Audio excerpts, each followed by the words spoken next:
मैं Priyanka Pandey CIS competition coaching से आपको कंटिन्यू हिंदी पढ़ा रही हूँ। और आज हमारा वीडियो, हमने पिछले वीडियोस में आपको समास को मैंने पूरी तरीके से डिस्क्राइब किया था।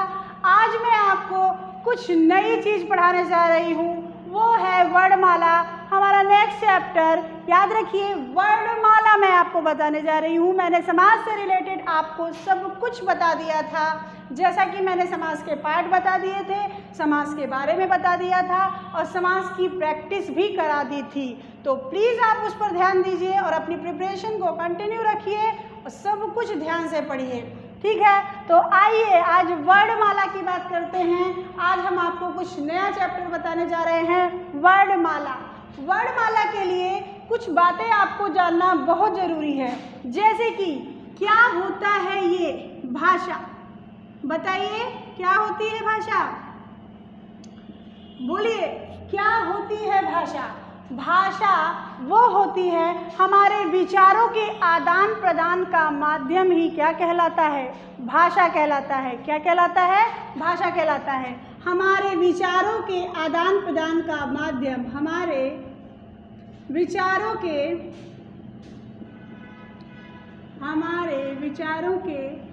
आदान प्रदान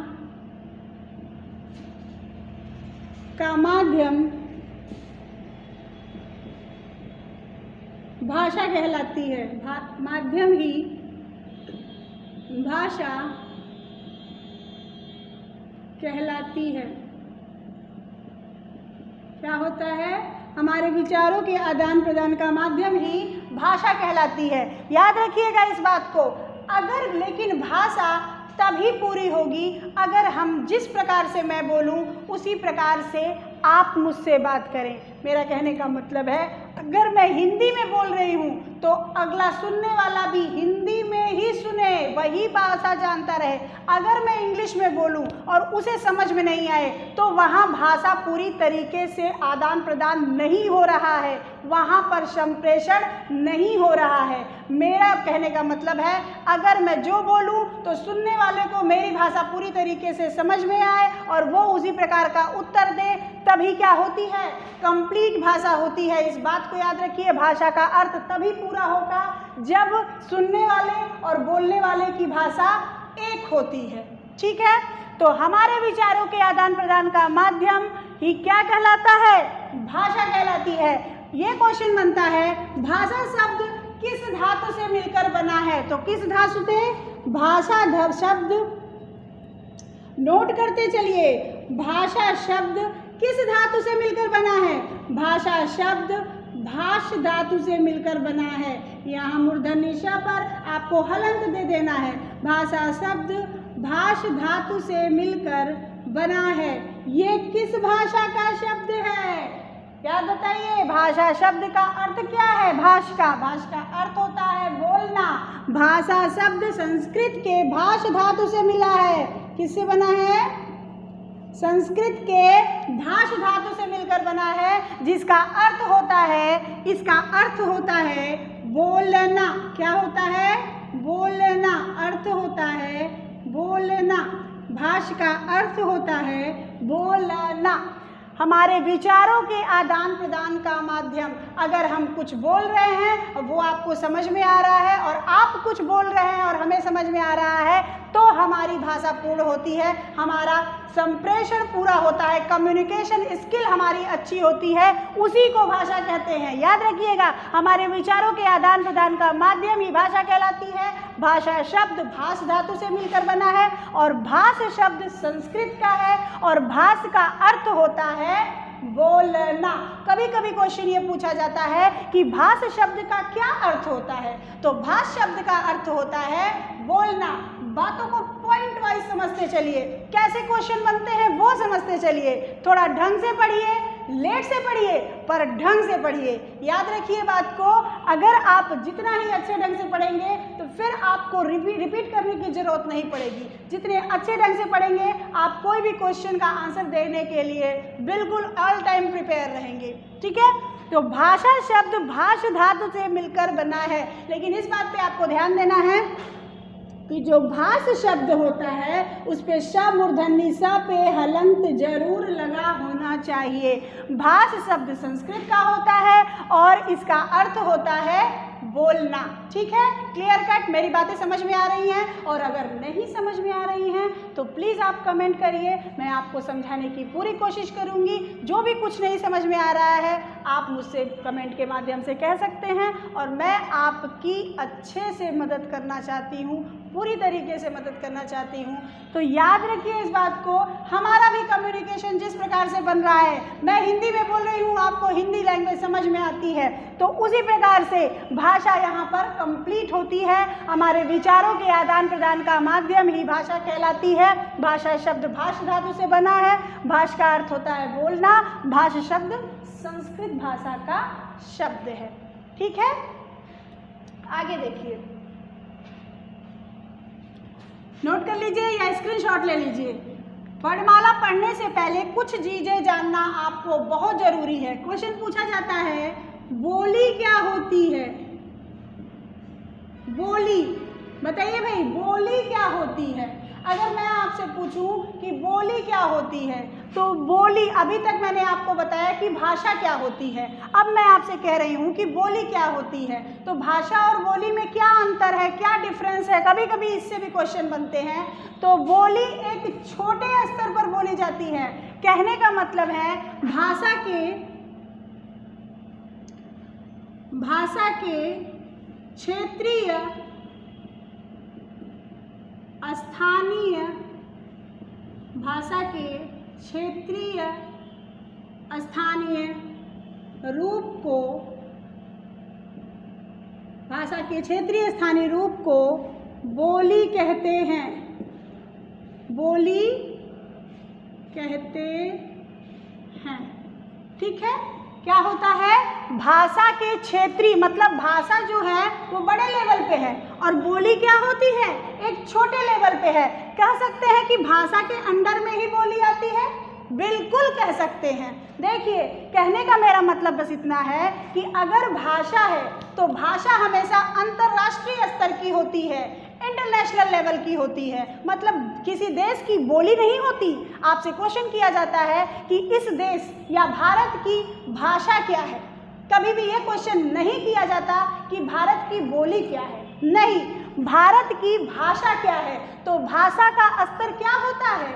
अंतर्राष्ट्रीय होता है। इस बात को याद रखिए, बोली और भाषा में यही अंतर होता है कि भाषा का स्तर अंतर्राष्ट्रीय होता है और बोली जो होती है वो स्थानीय होती है, क्षेत्रीय होती है, छोटे। जैसे भारत पूरा बहुत बड़ा देश है, एक देश है और उसमें उत्तर प्रदेश है और उत्तर प्रदेश के अंदर जौनपुर शहर है। जौनपुर की बोली क्या होती है? तो उत्तर भाषा मतलब मैंने कहा भाषा को भारत के लिए प्रयोग किया जाएगा और बोली को जौनपुर के लिए प्रयोग किया जाएगा। तो जौनपुर की बोली क्या है? भारत का ही एक छोटा सा क्षेत्र है, छोटा सा शहर है, क्या है? जौनपुर। तो क्षेत्रीय स्थानीय रूप है, वहाँ पर क्या बोला जाता है? बोली बोली जाती है। लेकिन अगर मैं आपसे ये क्वेश्चन नहीं पूछा जाएगा कि जौनपुर की भाषा क्या है, कभी नहीं। जौनपुर की बोली क्या है, लेकिन भारत की भाषा क्या है, यही कंप्लीट क्वेश्चन है। तो आपको इतना अंतर समझ में आया होगा कि जो भाषा होती है वो अंतर्राष्ट्रीय होती है और बोली जो होती है वो क्षेत्रीय या स्थानीय होती है। प्लीज़ अगर मेरी बातें समझ में आई हो तो कमेंट करिए और अगर ना समझ में आया हो तो प्लीज़ इस पर भी कमेंट करिए, मैं आपको समझाने की पूरी कोशिश करूँगी। इतनी बातें समझ में आई? भाषा क्या होती है? भाषा का स्तर ऊंचा होता है, बोली क्षेत्रीय होती है, स्थानीय होती है। भाषा के क्षेत्रीय स्थानीय रूप को ही बोली कहते हैं। इसको भी नोट करिए, आगे बताती हूँ। कभी कभी क्वेश्चन पूछा जाता है बोली और भाषा में अंतर क्या है? क्या? बोली और भाषा में, बोली और भाषा में अंतर क्या है? बोली और भाषा में अंतर क्या है? तो बोली क्या होती है, भाषा क्या होती है? एक साइड में आप लिख दीजिए भाषा आपको लिखने में सुटेबल होगा, और एक साइड में लिख दीजिए बोली। ठीक है, जो आपको सुटेबल लगे, जिसमें आप कंफर्ट फील करें वही करिए। एक साइड में लिख दीजिए भाषा, एक साइड में लिख दीजिए बोली। ठीक है, तो अब आप बताइए भाषा क्या होती है। भाषा के आप यहाँ लिखिए, भाषा क्या होती है। भाषा अंतर्राष्ट्रीय होती है। क्या होती है? अंतर्राष्ट्रीय होती है। भाषा अंतर्राष्ट्रीय होती है। बोली आप लिख लीजिएगा, बोली स्थानीय या क्षेत्रीय होती है। बोली स्थानीय या क्षेत्रीय होती है। ठीक है, भाषा अंतर्राष्ट्रीय होती है और बोली स्थानीय या क्षेत्रीय होती है। जैसे मैंने आपको अभी यही एकदम उदाहरण दिया है कि अगर हम इंडिया लिखेंगे या भारत लिखेंगे तो ये क्या है, इंटरनेशनल बातें हैं। मतलब एक देश के लिए भाषा का प्रयोग किया जाएगा, और एक क्षेत्र, एक शहर जौनपुर, जैसे मैंने उदाहरण लिया, जौनपुर के लिए बोली का प्रयोग किया जाएगा। ठीक है, जैसे यहाँ आप लिख दीजिए, एग्जाम्पल में मेरी बात आपको हमेशा याद रहेगी कि शहर के रूप में मैंने जौनपुर का नाम लिया है और देश के रूप में मैंने इंडिया का या भारत का ही नाम लिया है। ठीक है, तो आगे चलते हैं। भाषा क्या होती है और बोली। तो भाषा जो होती है वो लिखित होती है और मौखिक भी होती है। मतलब हमारी भाषा हिंदी की जो लिपि है वो देवनागरी लिपि है। उसको लिखने का एक ढंग है, उसको हम पढ़ते हैं, उसका लिखित प्रमाण मिलता है, वो क्या होती है, भाषा। लेकिन बोली लिखित नहीं होती है, इसका कोई प्रमाण नहीं होता है। बोली क्या होती है, मौखिक होती है। ठीक है, कोई लिपि नहीं होती इसकी। ठीक है, जैसे आप लिखिए, भाषा लिखित और मौखिक दोनों होती है। भाषा लिखित और मौखिक दोनों होती है। भाषा लिखित और मौखिक दोनों होती है, लेकिन अगला पॉइंट वाइज लिखते चलिए। भाषा लिखित और मौखिक, ये हमारा पहला पॉइंट है, ये हमारा दूसरा पॉइंट है। भाषा लिखित और मौखिक दोनों होती है, और बोली हमेशा सदैव मौखिक होती है। क्या होती है, मौखिक होती है। बोली सदैव मौखिक होती है, याद रखिएगा इस बात को। ठीक है, आगे स्क्रीनशॉट ले लीजिए, चाहे नोट करिए आप। ठीक है, आगे चलिए।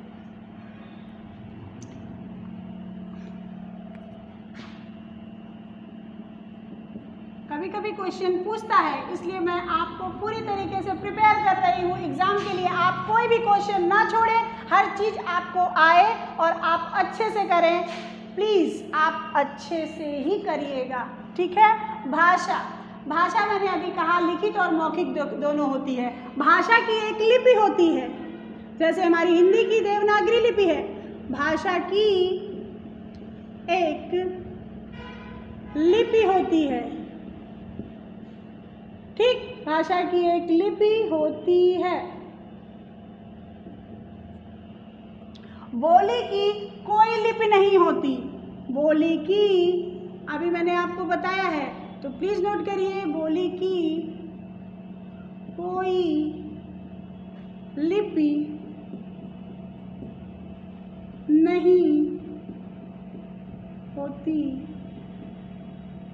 है। ठीक, क्या समझ में आया आपको?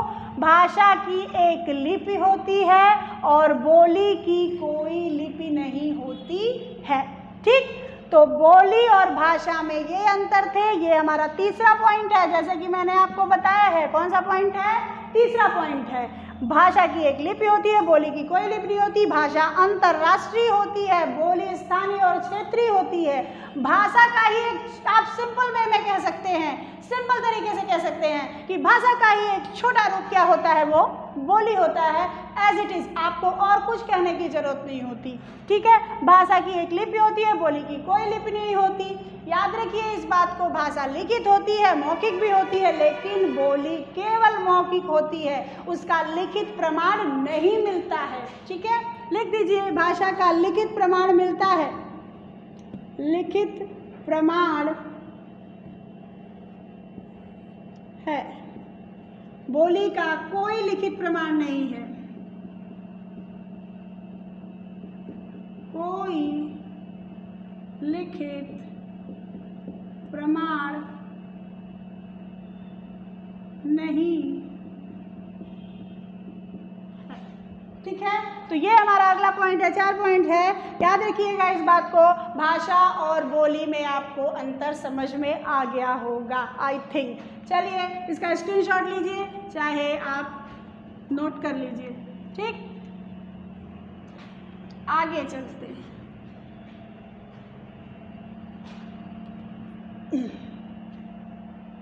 क्या होता है, अब आगे आइए, ये क्या है, वर्ड। अब इसे ये क्या होता है, जरा हमें बताइए, वर्ड क्या होता है भाई, जिसको मैंने आपसे पूछा है कि वर्ड क्या होता है, क्या होता है, वर्ड क्या होता है। मैंने आपसे पूछा, मैंने हेडिंग पे कुछ लिखा है कि वर्ड, तो याद रखिए भाषा की सबसे छोटी इकाई क्या कहलाती है, वर्णमाला में। अभी तक मैंने आपको भाषा के बारे में बताया, बोली के बारे में बताया, अब मैं उसमें उन दोनों में डिफरेंस बताया, अंतर बताया। अब मैं आपसे पूछना चाहती हूँ कि वर्ड क्या होता है, तो वर्ड को क्या कहते हैं वो मैं आपको आगे बताने जा रही हूँ। तो प्लीज़ आप मेरा सपोर्ट करिए और आप मेरे चैनल को लाइक और सब्सक्राइब करिए अगर आपको समझ में आ रही हो बातें, और अगर नहीं समझ में आ रही है तो प्लीज़ आप लिखकर कमेंट मुझे दीजिए कि क्या नहीं समझ में आ रहा है, मैं आपको समझाने की पूरी कोशिश करूँगी। वर्णमाला में टॉपिक हमारा है वर्ड क्या होता है। जब तक वर्णमाला में वर्ड नहीं समझेंगे आगे आपको कुछ नहीं समझ में आएगा। तो वर्णमाला में वर्ड क्या होता है, वर्ड ये होता है भाषा की सबसे छोटी इकाई, यूनिट। भाषा की सबसे छोटी इकाई या इकाई को इंग्लिश में यूनिट कहते हैं, वो क्या कहलाती है, वर्ड कहलाती है। याद रखिएगा इस बात को। जैसे कोई भी एक अल्फ़ाबेट, कोई भी एक अक्षर हम लेते हैं ना, वही क्या कहलाता है, वर्ड कहलाता है। तो आप यहाँ लिखिए, अभी मैं आपको समझाती हूँ। भाषा की सबसे छोटी लिखित इकाई, ये बात हमेशा याद रखिएगा, भाषा की सबसे छोटी लिखित इकाई क्या कहलाती है, वर्ड कहलाती है।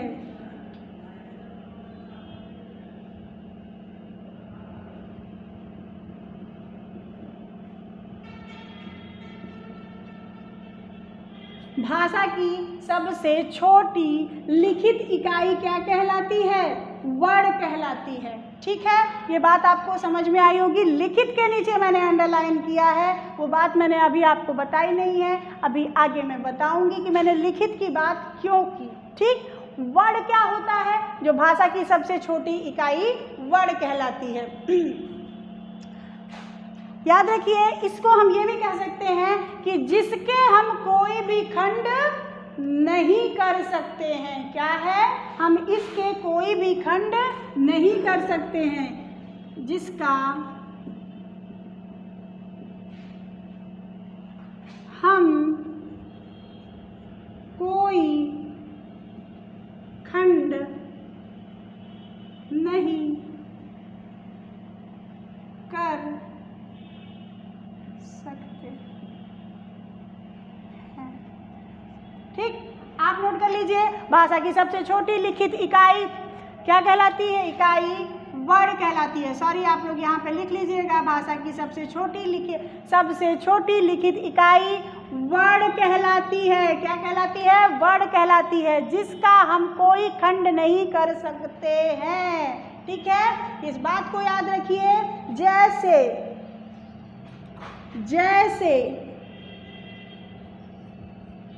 च, छा, जा, है कि नहीं? आप यहाँ पे ले लीजिए क, ख, ग, ये सब क्या है?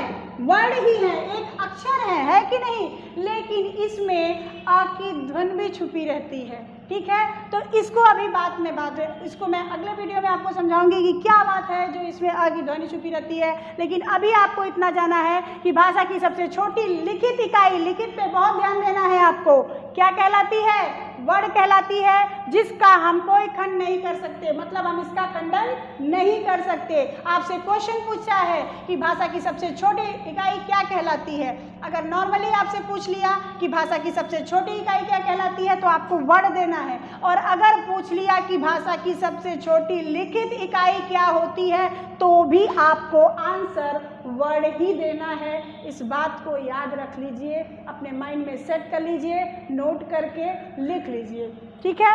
ये समझ में आया बात? तो स्क्रीनशॉट लीजिए।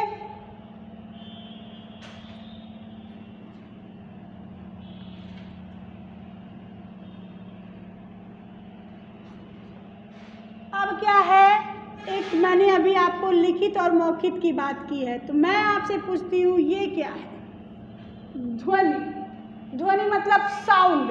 आप इतना तो समझ ही रहे होंगे कि ध्वनि मतलब किसी चीज की आवाज। तो ध्वनि क्या होती है? वर्ड और ध्वनि में अंतर क्या है? याद रखिएगा इस बात को। भाषा की सबसे छोटी इकाई, तो इसमें भी हम बोलेंगे, भाषा की सबसे छोटी मौखिक इकाई क्या कहलाती है? ध्वनि। अगर हम क बोलते हैं तो पहले मुंह से क निकलता है, उसके बाद उसका लिखित प्रमाण मिलता है। याद रखिएगा इस बात को, ठीक है? अगर क हम बोलते हैं तो मुंह से पहले क निकला, फिर मैंने उसे लिखा, तो ध्वनि पहले आई कि नहीं? अगर आपसे ये क्वेश्चन कम पूछा जाता है, लेकिन अब कुछ परीक्षाओं में, कुछ एग्जाम्स में ये लेवल में आ गया है, इसलिए मैं आपसे कहना चाहती हूँ कि ध्वनि क्या होता है? भाषा की सबसे छोटी मौखिक इकाई। इसको नोट करिए, भाषा की, मेरे साथ आप भी लिखा करिए, भाषा की सबसे छोटी मौखिक, मौखिक के नीचे आपको अंडरलाइन कर देना है, ठीक है? भाषा की सबसे छोटी मौखिक इकाई क्या कहलाती है? भाषा की सबसे छोटी मौखिक इकाई ध्वनि कहलाती है। क्या कहलाती है? ध्वनि कहलाती है। इस बात को याद रखिएगा। भाषा की सबसे छोटी मौखिक इकाई ध्वनि कहलाती है। तो क्वेश्चन आपसे इतना ही बनेगा कि भाषा की सबसे छोटी इकाई, नोट नंबर नोट करके लिखिए, NOTE नोट। नोट नंबर 1, भाषा की सबसे छोटी इकाई,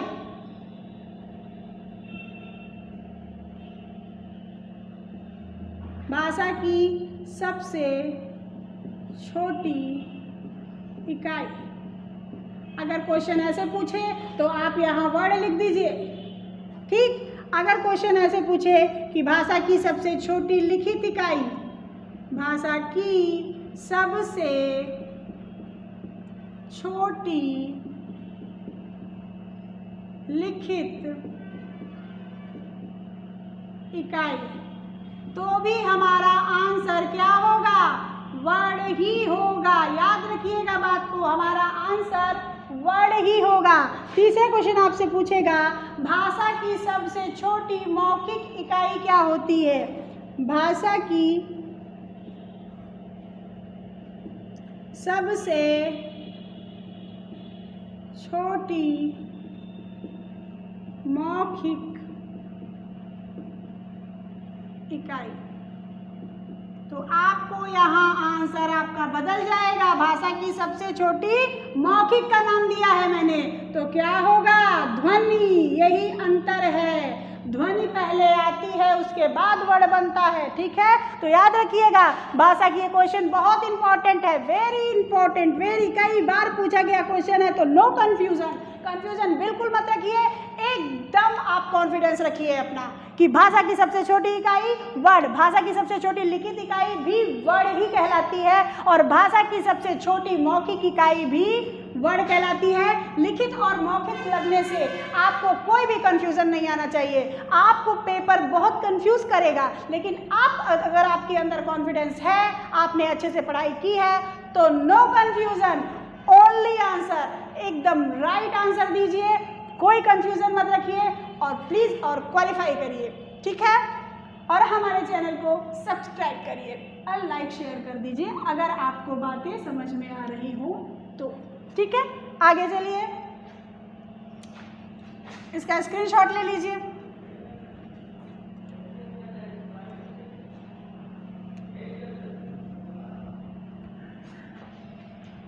अब एक हेडिंग डालिए, बनावट।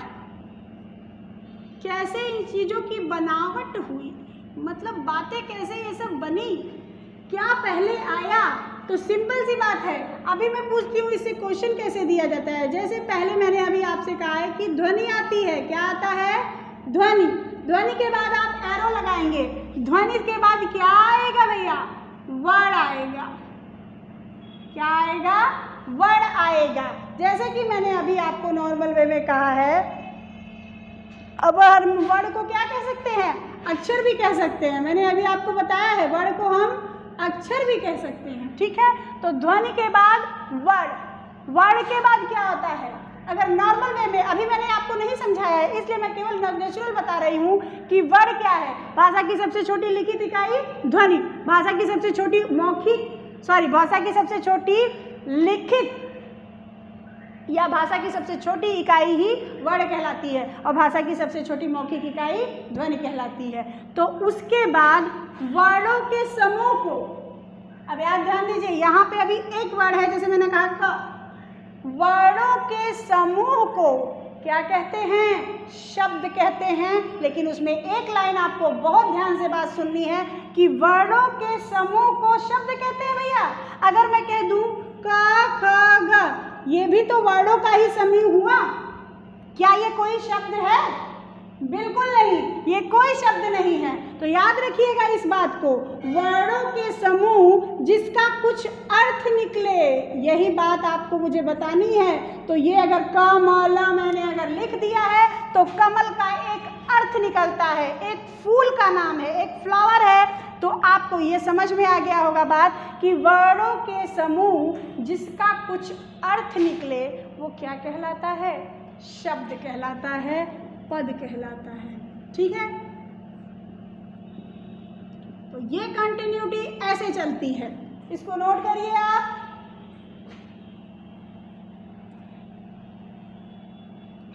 आगे है पदबंध।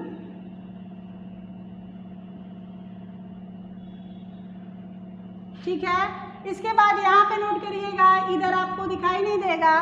तो वर्ड के बाद, ध्वनि के बाद वर्ड, वर्ड के बाद पद या शब्द, शब्द के बाद पदबंध। पदबंध मतलब शब्द का बंधन। जैसे कि अभी मैंने आपको बताया था, दो या दो से अधिक शब्दों के मेल को क्या कहते हैं, लेकिन उसका कुछ अर्थ होना चाहिए, वही क्या है, पदबंध। जैसे कि मैंने आपको यहाँ लिख दिया था हस्तलिखित, एक पद ये है और एक पद ये है, पदबंध हुआ कि नहीं भाई।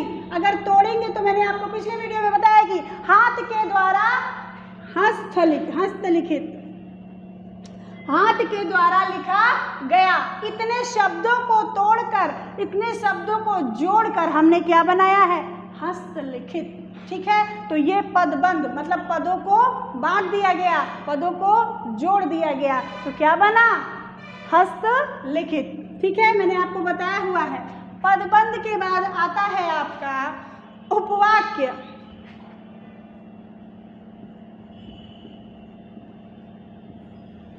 फिर उसके बाद आपका आता है वाक्य। अब यहाँ समझिएगा कि क्या बात मैं आपसे कहना चाहती हूँ। ध्वनि आपको समझ में आई, वर्ड आपको समझ में आया, शब्द आपको समझ में आया, पदबंध आपको समझ में आया, लेकिन मैं आपसे कहना चाहती हूँ उपवाक्य क्या होता है, वाक्य और उपवाक्य में डिफरेंस क्या है। कभी कभी क्वेश्चन पूछता है अंतर क्या है। तो उपवाक्य वह होता है भाषा के व्याकरण, जो हमारी भाषा का जो आपको व्याकरण पढ़ना है, ग्रामर पढ़ना है, उसके सारे अंग व्याकरण के सारे अंग मौजूद जहाँ नहीं होते वही क्या कहलाता है, उपवाक्य। और व्याकरण के सभी अंग जहाँ मौजूद होते हैं वही क्या कहलाता है, वाक्य। या आप कह सकते हैं शब्दों का समूह। वाक्य की परिभाषा बता रही हूं मैं, शब्दों का समूह जिसका कुछ अर्थ निकले क्या कहलाता है, वाक्य कहलाता है। शब्दों का समूह, वर्णों का समूह नहीं, शब्दों का समूह जिसका कुछ अर्थ निकले वाक्य कहलाता है। उपवाक्य वह होता है जहाँ पर व्याकरण के सभी अंग मौजूद न हो। ऐसा वाक्य जहाँ पर व्याकरण के सभी अंग न मौजूद हो वही क्या कहलाता है, उपवाक्य। इसका एग्जाम्पल देखिए, अगर मैं लिख दूं राम जाता है, ठीक, और इधर मैं लिखती हूं राम विद्यालय पढ़ने के लिए जाता है। मैंने ये लिखा है राम जाता है, ठीक, और मैंने एक वाक्य बनाया है राम विद्यालय पढ़ने के लिए जाता है। ये एक एग्जाम्पल है, ऐसे एग्जाम्पल आप समझने की कोशिश करिएगा। राम जाता है और राम विद्यालय पढ़ने के लिए जाता है, ठीक, राम जाता है और राम विद्यालय पढ़ने के लिए जाता है। तो उपवाक्य, मैंने आपसे कहा है कि व्याकरण के सभी अंग जहाँ न मौजूद हो, मतलब ऐसा वाक्य हो जहाँ पर व्याकरण के सभी अंग मौजूद ना हो, वो क्या कहलाता है, उपवाक्य। राम जाता है, क्या यहाँ व्याकरण के सभी अंग मौजूद हैं? राम आपकी संज्ञा है, जाता आपका क्रिया है। इतना तो आप जान ही रहे हैं कि जाता आपकी क्या है, क्रिया, राम आपका क्या है, संज्ञा। तो क्या संज्ञा और क्रिया के द्वारा ही आपका वाक्य कंप्लीट हो गया? कभी नहीं पूरा होगा। लेकिन यहाँ पर राम आपकी संज्ञा है, विद्यालय आपका क्या है, ऑब्जेक्ट है, जिसको आप इंग्लिश में कहते हैं, पढ़ना आपका ध्येय है, लक्ष्य है, और जाना आपकी क्रिया है। मतलब यहाँ समझ में आ रहा है कि राम कहाँ जा रहा है और उसका क्या लक्ष्य है। राम विद्यालय जा रहा है, और विद्यालय क्यों जा रहा है, पढ़ने के लिए जा रहा है। इसलिए ये पूरी तरह से यहाँ पर व्याकरण के सभी अंग मौजूद हैं, इसलिए ये क्या है, एक संपूर्ण पूर्ण वाक्य है, ठीक है। यहाँ पर व्याकरण के सभी अंग मौजूद नहीं है, इसको क्या कहते हैं, उपवाक्य कहते हैं। और व्याकरण के सभी अंग जहाँ मौजूद होते हैं उसे वाक्य कहते हैं। या आप वाक्य की परिभाषा इस प्रकार से दे सकते हैं कि शब्दों का समूह जिसका कुछ अर्थ निकले वो क्या कहलाएगा, वाक्य कहलाएगा। अगर मेरी बातें आपको समझ में आई हो तो कमेंट करिए, और अगर कुछ ना समझ में आता हो तो उसके लिए भी कमेंट करिए, मैं आपको समझाने की पूरी कोशिश करूंगी। तो वाक्य किसे कहते हैं, शब्दों का समूह। एक शब्द ये है, एक शब्द ये है, एक शब्द ये है, सारे शब्दों का समूह और कुछ अर्थ अवश्य निकले, वही क्या होता है, वाक्य कहलाता है। तो इसको नोट कर लीजिए। आगे देखिए,